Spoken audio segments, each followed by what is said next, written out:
A number of members of the media during the past couple of weeks, when it was clear that this case was about to be dismissed, asked me how Dominique Strass-Kahn was doing. And here's my answer. Unless you have been falsely accused of a very serious crime that you did not commit, it is impossible for you to understand or grasp the full measure of relief that Dominique Strass-Kahn feels today.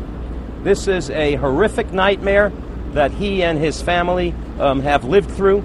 To be candid, both Dominique and Anne Sinclair have maintained their dignity throughout these difficult days. They have handled this ordeal with extraordinary class, and it was, quite frankly, remarkable how well they held up, not knowing what their future was going to hold, but knowing that he did not commit a crime. At the very first appearance in this case, all of you who were there know that I said in open court that this was not a forcible encounter.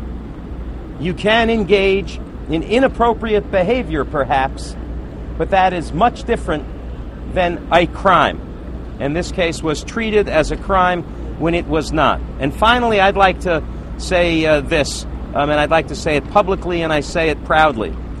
Today is an extraordinary day, and it's an extraordinary event to have a district attorney stand up in a public courtroom and dismiss an indictment concluding that the complaining witness is not worthy of belief. I've practiced in this city for 35 years. I don't think I've ever seen that post-indictment. So I give Cy Vance a great deal of credit. I give the people who work for him a great deal of credit.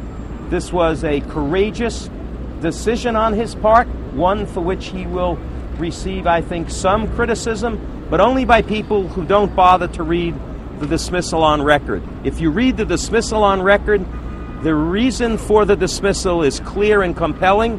Cy Vance, as an ethical officer of the court, had no choice but to do what he did. Nevertheless, it took a great deal of guts, and I tip my hat to him. Thank you very much.